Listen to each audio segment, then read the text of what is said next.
Right, everybody, today I tested some priority control tweaks that on this path, same path, but have, wait, we have also 32 priority separation, and those tweaks theoretically improve performance. Of course, I did latency test, I did FPS tests. I have here the explanation. It's rewording individually, check and their functionality. Let's move on the results. Starting with the latency, I focused on the CentOS kernel driver because I couldn't be sure about if any other driver could be affected from those tweaks, those priority tweaks.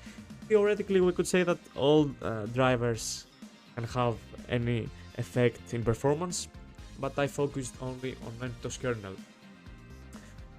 Yeah, we see improvement in latency in both sides, maximum and average duration fragments, but especially in maximum duration fragment, I can't say that yeah, we have so much improvement, and I will explain now why. From my experience, when I use Windows Performance Analyzer, I see always CentOS kernel behaving with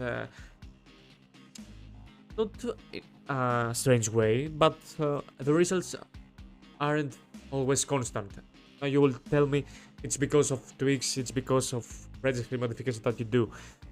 Yeah, we could say that, but I have tested the same thing many different environments, in Windows stock, in Windows tweaked, in very specific tweaks, and the same problem is happening always. And unfortunately, for those tweaks, I should use only this driver, and for that reason, I can say that maximum duration fragment is improved because of this registry. Now, from the other hand, the average duration fragment maybe have some improvement, okay, and yes, we could say that the first trial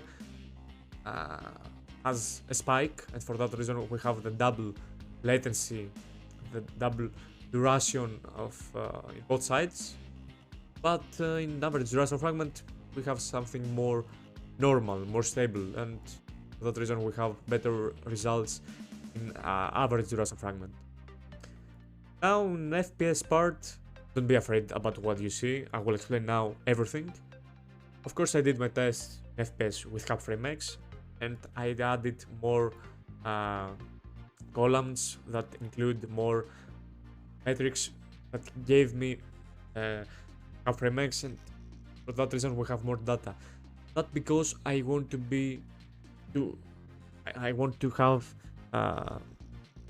the tools and the data to extract more reasonable conclusion about my tweaks, the tweaks that I tested, and for that reason we have all those metrics that, in my opinion, was the most important thing.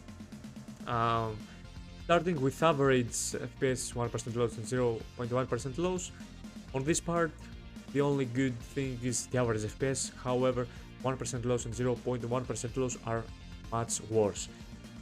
I did the test in Fortnite. I changed the game that I do my test because for me Valorant isn't so trustful for my tests.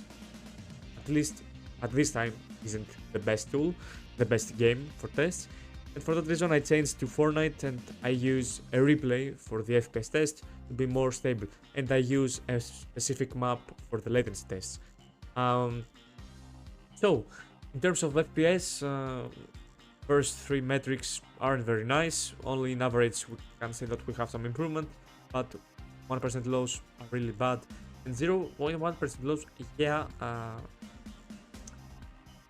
the same, but again I will say that is better on before results.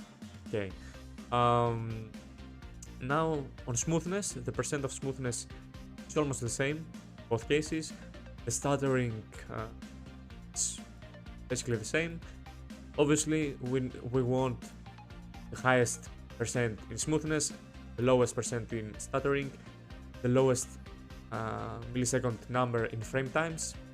Obviously, we need the lowest numbers on all those variances, latency, that are percent format.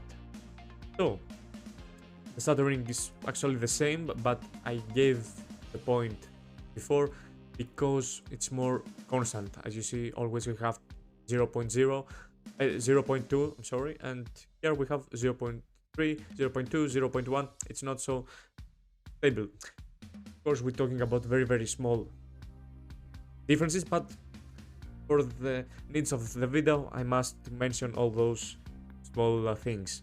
The frame times, again, are better before, and the variances are actually 3 versus 1. We have only variances 12 ms, milliseconds we have basically.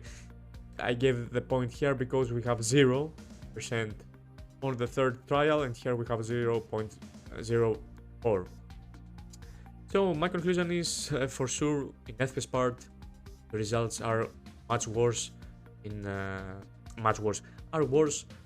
with this tweak. Now you will say that it's no reason to have all those metrics for some of you because maybe it's more confusing, and I will agree at some point, but when we investigate and testing all those small things, we need to have all those metrics and those data to extract our conclusions. And for that reason, I have all those things. And that was the video, guys. I hope you enjoyed that. I hope it helped you all those things to extract your own conclusions, and let me know in comments your experiences in about this tweak. My opinion is I don't think it's worth to use this tool, to use this tweak. I'm sorry, but it's on your judgment to decide if you should use this or not. In terms of latency, yeah, have some improvement, but again, I said what's happening with CentOS kernel. Only in average duration fragment I can say that we have some improvement, but in terms of FPS, I don't know. You want to sacrifice the FPS performance for a small improvement in latency, but as I said, it's not sure. Or the same latency or higher latency, but more stable FPS, more stable all these metrics. It's your decision, guys. Thanks for watching, guys.